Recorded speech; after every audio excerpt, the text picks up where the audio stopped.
Bonjour, je vous avais promis de la pratique, eh bien la voici, sous trois formes. La première sera, alors toujours en lien avec les 8 membres du yoga, et en particulier le point où on est arrivé. On est arrivé après les observations qu'on doit tenir vis-à-vis de nous-mêmes ou vis-à-vis des autres. Après les postures ou la posture de l'assise et la maîtrise du souffle, on était arrivé à pratyahara, littéralement donc le retrait des sens. Et ces pratiques seront donc en illustration de ces 5 membres du yoga, tant par l'attention portée justement aux sensations corporelles, que à la respiration et bien sûr en travaillant les postures et l'assise. Donc la première pratique que je vous propose va être une relaxation profonde, une sorte de relaxation profonde, presque de méditation en Shavasana. Vous connaissez cette posture de Shavasana, qui est la posture du cadavre, où on est allongé sur le dos, totalement immobile, et on cherche l'immobilité corporelle et on cherche l'immobilité psychique, tout en étant parfaitement conscient de ce qui nous entoure et surtout de notre corps. Et il y a donc on appelle une rotation de la conscience dans tout le corps pour bien le situer en nous-mêmes et dans l'espace. La seconde sera une pratique de la respiration complète et profonde qui est enseignée est transmise par Neil Outhoff et pour moi par Patrick Tomatis à l'école française de yoga. Il y a une vidéo consacrée d'ailleurs à sa manière d'expliciter comment cette respiration profonde vient à l'appui des 5 premiers membres du yoga, que ce soit l'attitude vis-à-vis des autres, de soi-même, les postures, évidemment le pranayama et même le retrait des sens. Et puis la dernière vidéo sera consacrée à une assise, mais pas tout à fait une assise au sens de la méditation complète, encore faut-il savoir ce dont il s'agit. On n'en est pas là, on en est à l'éveil des sens justement. Et donc dans cette méditation, on essaiera, avant de procéder à leur retrait, d'abord qu'est-ce que ça veut dire le retrait des sens, comme si on pouvait se retirer nos sens. Ce n'est pas de ça dont il s'agit. Il s'agira ici, en tout cas, dans ce que je vais vous proposer, plutôt d'une prise de conscience de ce que sont nos différents sens, la vue, l'odorat, le toucher, le goût, l'ouïe, bien sûr. Et commencer donc par mieux connaître, mieux repérer, mieux vivre ces différentes facultés qui sont les nôtres. Vous pourrez bien sûr faire, non pas les mouvements de yoga, mais au moins, par exemple, le Shavasana, vous pouvez faire la relaxation assis sur une chaise, c'est moins profond, on est plus présent, mais c'est possible en étant bien assis, toujours le dos droit, les pieds bien plaqués sur le sol, et en suivant les indications. L'assise sera pareil, on y reviendra. Voilà, il faut par contre, pour toutes ces pratiques, que vous trouviez un tapis et au moins l'espace du tapis libre, et évidemment, si possible, un moment et un lieu préservé du passage, du bruit, du passage et des interruptions. Voilà. pas de téléphone, pas de visite, le temps que ça dure. Eh bien, on va commencer donc à se mettre assis sur son tapis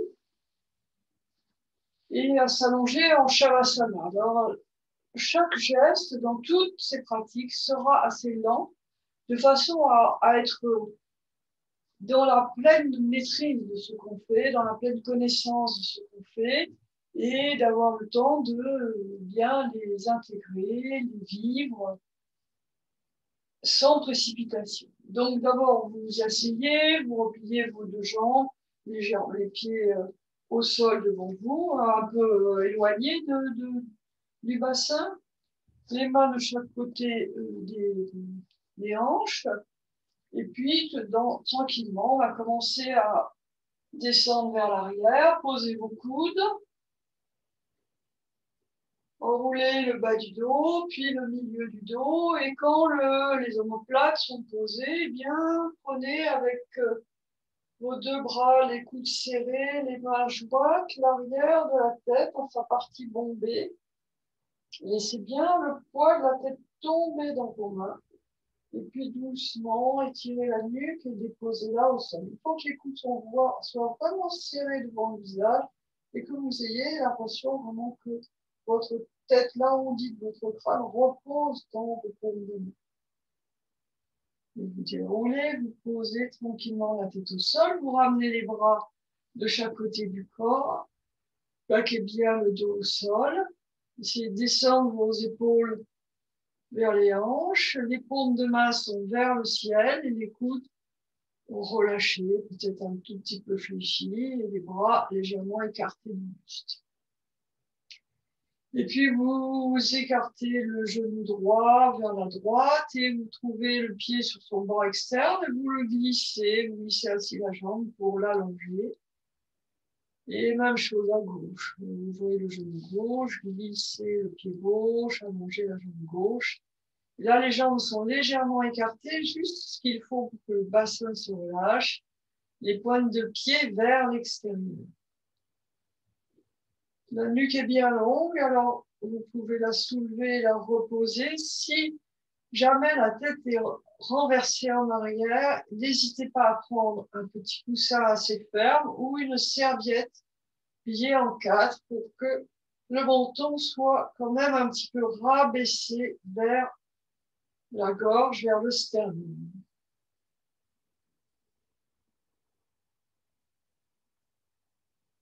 Et maintenant, vous ne faites plus rien que observer ce qui va se passer et suivre les mouvements, enfin les indications. D'abord, prenez attention à l'ambiance de la pièce dans laquelle vous êtes. Est-ce que vous avez chaud, froid? Si vous avez froid, n'hésitez pas à vous couvrir.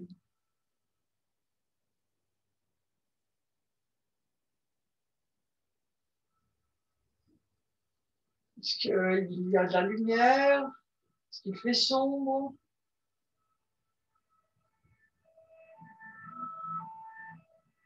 Est-ce qu'il y a des bruits?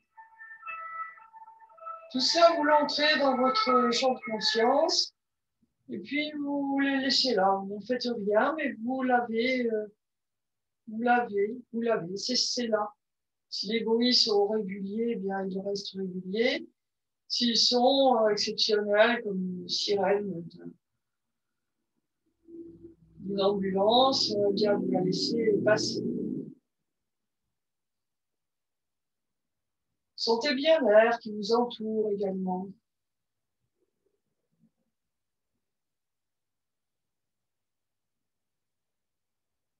Nous sommes entourés d'air et l'air a une certaine densité, peut avoir une certaine densité.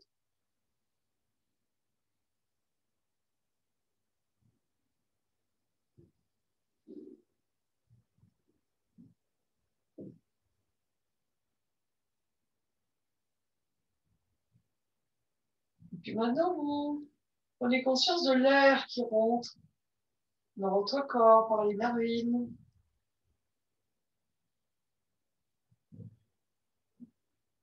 qui ressort. C'est toujours le même air.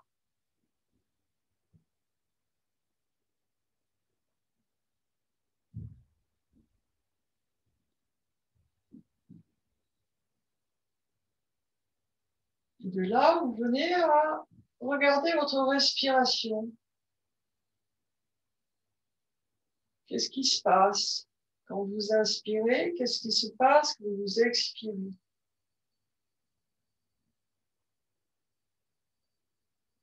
Vous sentir quelques mouvements dans l'abdomen. Laissez faire, hein, ne cherchez pas à modifier, juste observer. En étant attentionné. Le ventre se gonfle légèrement à l'inspiration et il se relâche à l'expiration.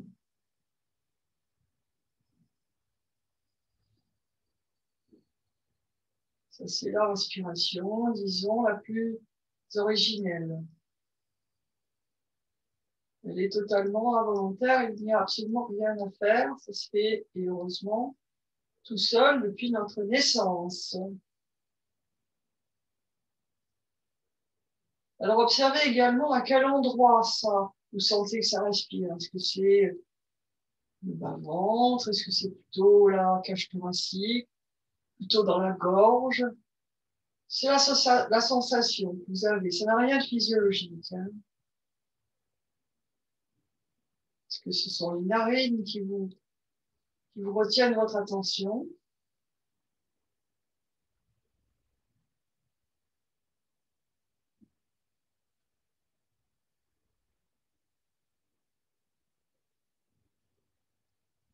Maintenant, regardez votre corps un peu tout entier tel qu'il est posé sur le sol, avec ses points de contact, ses creux et ses bosses. Les creux seraient l'arrière des chevilles, l'arrière des genoux, le bas du dos, les épaules, le cou.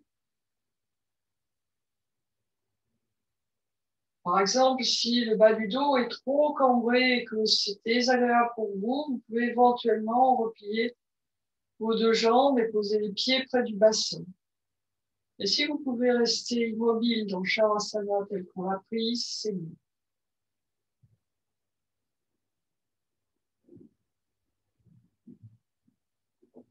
Vous avez pris conscience de votre respiration, vous l'avez située, cette respiration, pour l'instant, et cette fois, on va commencer à parcourir le corps avec la plus grande attention.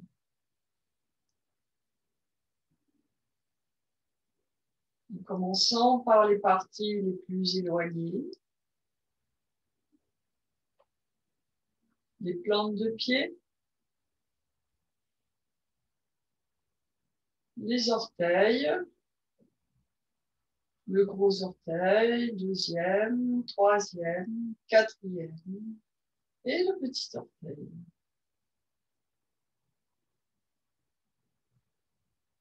Le dessus des pieds,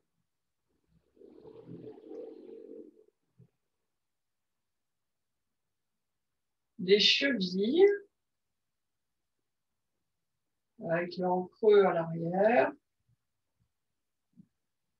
Bougez peut-être un tout petit peu.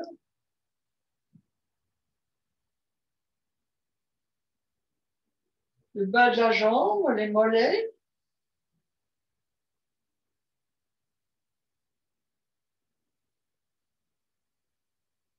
Les genoux.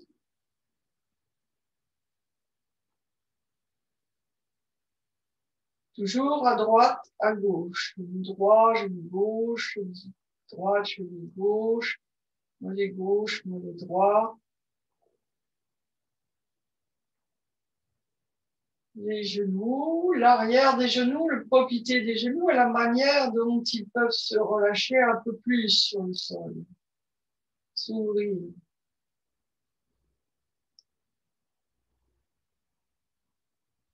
L'appui des cuisses.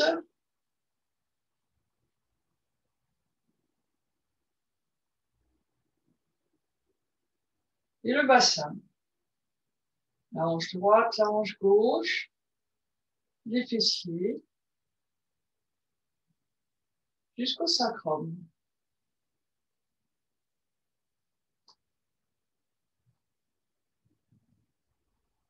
Visualisez vos deux jambes, jambe droite, jambe gauche, depuis le bout des orteils jusqu'à la hanche, jusqu'en haut de la cuisse, jusqu'à l'aine.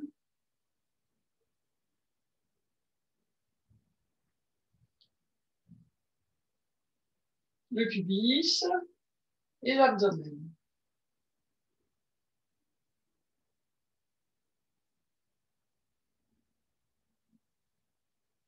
La respiration est là.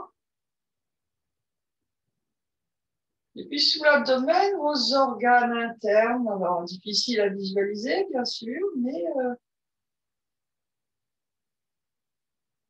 imaginez les organes génitaux, les organes digestifs, le foie, l'estomac, la rate.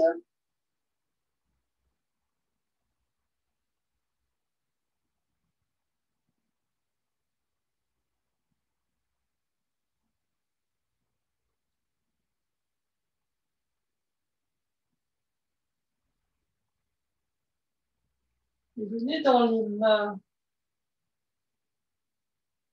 Les paumes de main tournées vers le haut forment un léger creux, une légère cavité. Le dos des mains est sur le sol. Donc, vous avez la sensation de toucher avec le sol également.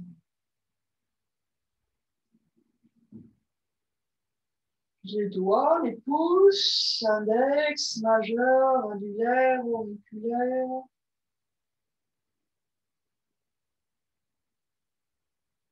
Les poignets. Les avant-bras à droite, à gauche, dans les prolongations de la main droite et de la main gauche.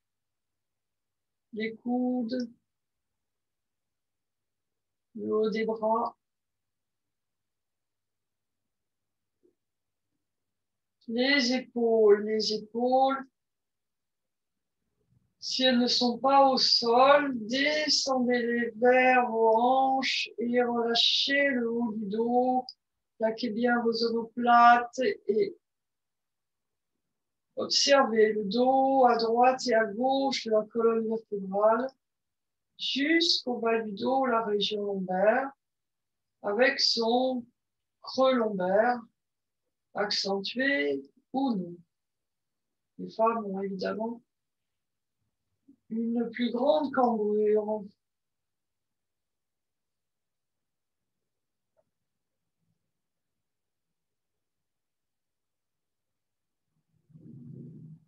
Puis revenez dans l'abdomen, dans cette respiration abdominale. Celle de l'enfant qui dort.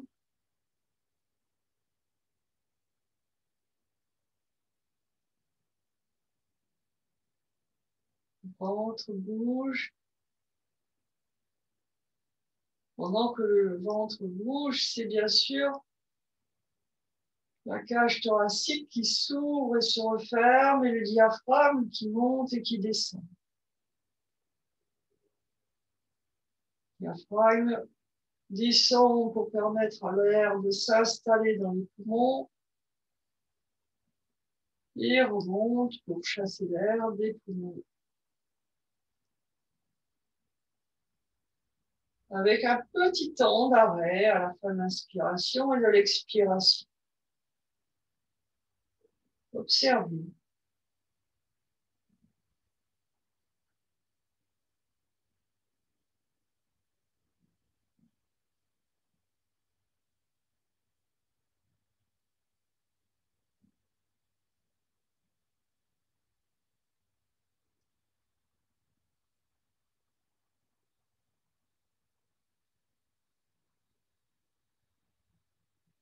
Et venez dans la gorge, sentez la glotte, déglutissez peut-être et prenez conscience de votre gorge. C'est très important, la gorge, c'est là que se situe le départ de la parole.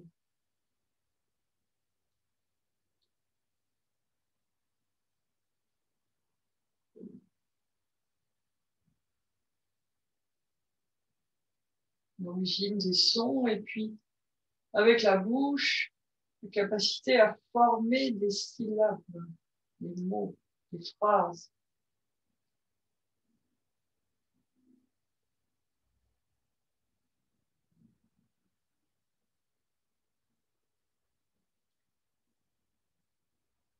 Étendez tout votre visage, en commençant par les mâchoires. Les dents, les lèvres se touchent à peine. La langue est très relâchée. Au fond de la gorge, vers le palais. Observez votre langue.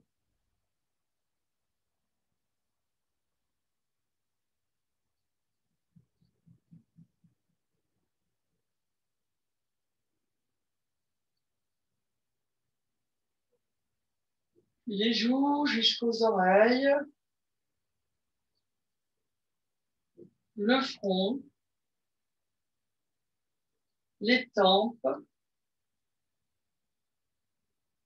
Lissez le sourcil droit vers la tempe droite, le sourcil gauche vers la tempe gauche.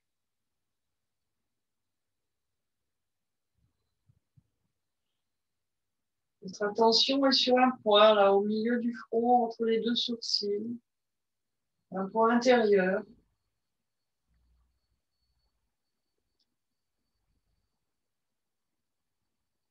Les paupières sont closes. Et le regard tourné, les globes oculaires tournés vers le bas, à l'intérieur de soi-même.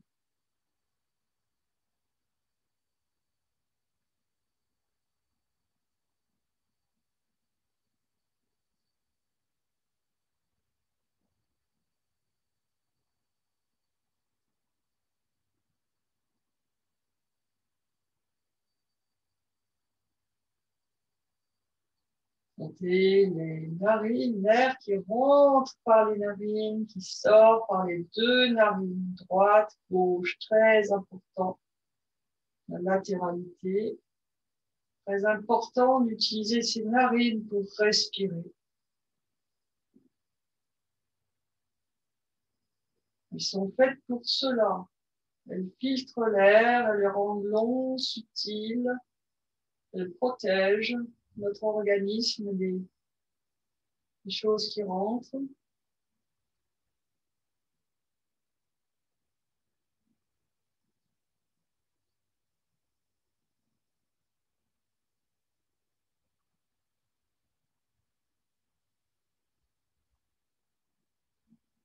Narine droite, narine gauche. Les deux narines qui peut-être ne respirent pas tout à fait de la même façon.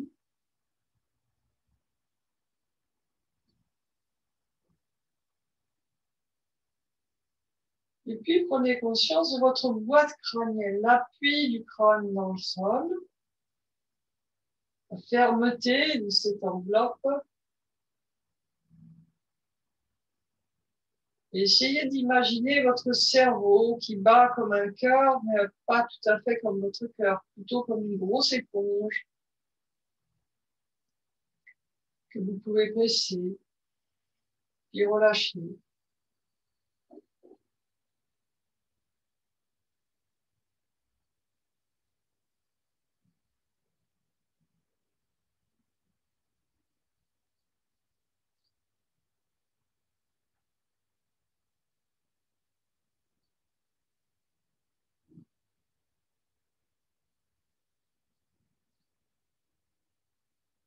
Et placez maintenant toute votre attention dans l'espace du cœur, cette partie la plus intime de nous-mêmes. Hridaya, le cœur du cœur.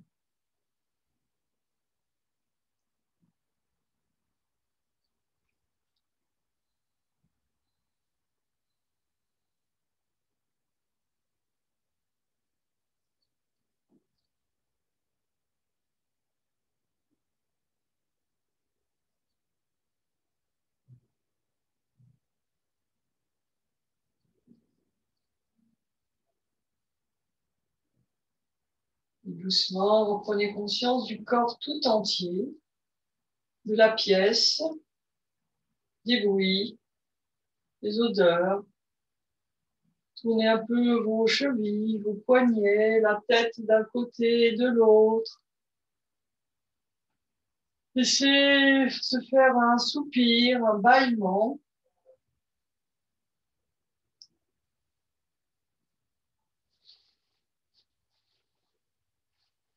Et vous vous relèverez très lentement.